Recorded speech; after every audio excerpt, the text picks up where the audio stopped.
안녕하세요. 섹션 4 프레시마켓 기획 리서치 10일간 타겟 사용자 정의 및 페르소나 설정 시작해 보겠습니다. 이 장에서는 실제로 우리 서비스의 메인 타겟이 될 페르소나를 설정하는 중요한 장이 될 예정입니다.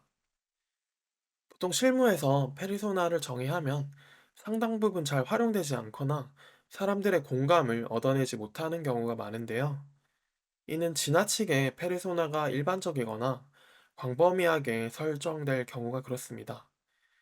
이 경우는 이해관계자들의 공감을 얻어내기가 힘들겠죠. 그리고 페르소나는 반드시 우리 머릿속이나 데스크 리서치로 얻은 데이터가 아니라 실제 인터뷰를 통해 얻은 데이터를 결합해 설정을 해야 합니다. 그래야 실무에서 작동하는 현실적인 페르소나를 만들어낼 수가 있습니다. 실무에서 페르소나를 설정한 이유는 크게 다음 세 가지로 나눌 수 있는데요. 첫 번째는 사용자 중심 디자인입니다. 디자인 과정에서 사용자가 실제로 필요로 하는 기능과 경험을 제공할 수 있죠. 두 번째는 의사결정의 명확성입니다. 구체적인 페르소나를 설정함으로써 디자인이나 기능 결정 시에 명확한 기준이 제공되죠. 마지막으로는 효율적인 커뮤니케이션입니다. 개인적으로 제가 가장 중요하다고 생각을 하는 부분이고요.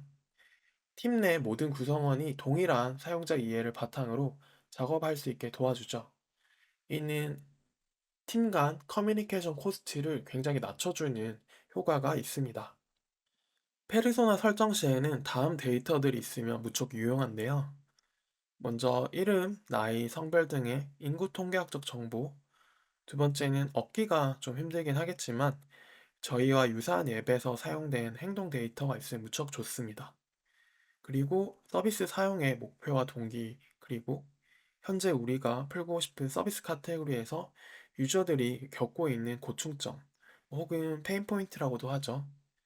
그리고 취미와 관심사 같은 라이프 스타일 정보, 마지막으로는 디지털 기기 사용 능력과 정보 소비 패턴 등이 있으면 페르소나 설정을 할 때 굉장히 유용하게 사용이 됩니다.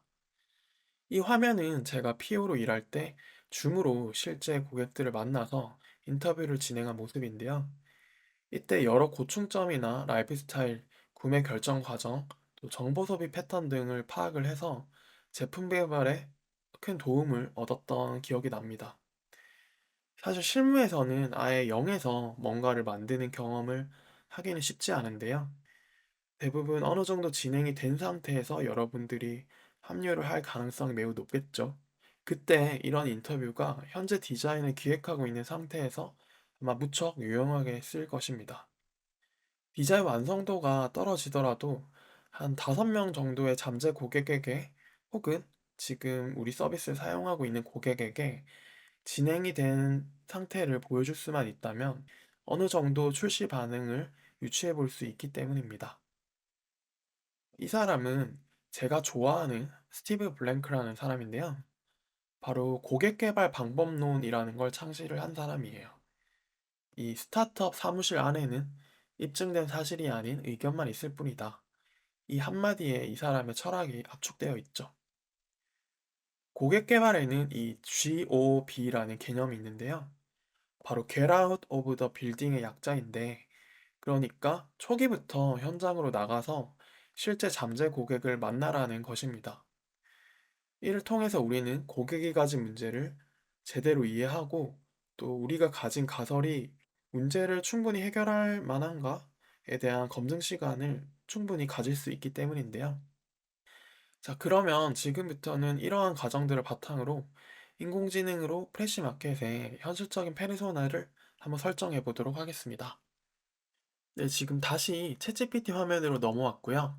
지금부터는 프레시 마켓에 실제로 사용하게 될 페르소나를 실습해보는 그런 시간을 갖도록 하겠습니다. 일단 제가 미리 후카츠식 프롬프트 기법을 바탕으로 이제 페르소나를 도출할 수 있는 프롬프트를 미리 준비를 했고요. 이제 지시문에는 이렇게 페르소나를 만들어 달라고 이렇게 적어주고 제약 조건에는 한국의 40대 여성, 자녀 양육, 현실 기반, 마크다운은 사용하지 말라고 이제 조건을 걸었습니다. 입력문에는 저희가 미리 프레시 마켓에 대해서 가정해 두는 내용들을 적어주면 되고요. 출력문에는 이제 전체를 테이블로 받아보고 싶어서 이렇게 설정을 했습니다. 한번 클릭을 해 보도록 하죠. 지금 이렇게 쭉 항목들이 테이블로 돼서 정리가 되고 있네요. 뭐 이름, 나이, 성별 같은 이제 인구 통계학적 정보가 이렇게 나오고요. 남편, 그리고 중학교 딸, 초등학교 아들 이렇게 해서 4인 가족 구성을 이렇게 설정을 해줬네요. 거주지는 강남구인 것 같고, 라이프 스타일 한번 보면 바쁜 직장 생활과 자녀 양육을 병행을 하고 있고, 주말에는 가족과 시간을 보내고, 또 온라인 쇼핑을 자주 이용을 하네요. 그러니까 아마 맞벌이 부부인 것 같습니다. 회사원이네요. 마케팅 부서에서 일을 하고 있고요. 아무래도 마케팅 부서에서 일을 하니까 온라인 쇼핑이나 모바일 앱에는 굉장히 사용이 익숙할 것 같습니다. 페인 포인트를 한번 살펴보죠. 오프라인 매장 방문 시간이 부족하고 또 신선도와 품질에 대한 불안이 있을 것 같네요. 구매 행동 같은 경우는 이제 주로 주말에 일주일치 식료품을 구매를 하고 또 특정 브랜드나 신뢰할 수 있는 생산자를 선호한다고 써 있네요. 네, 아무래도 저희 회사를 다녀보면 진짜 이런 라이프 스타일을 가지고 계신 분들을 이제 종종 만날 수 있을 것 같은데요. 굉장히 현실적으로 잘 답이 나온 것 같습니다.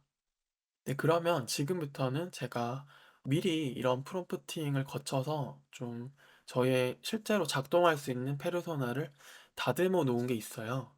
지금 이제 노션 페이지로 넘어가서 그 제가 미리 다듬어 놓은 페르소나를 보면서 조금 더 이야기를 이어가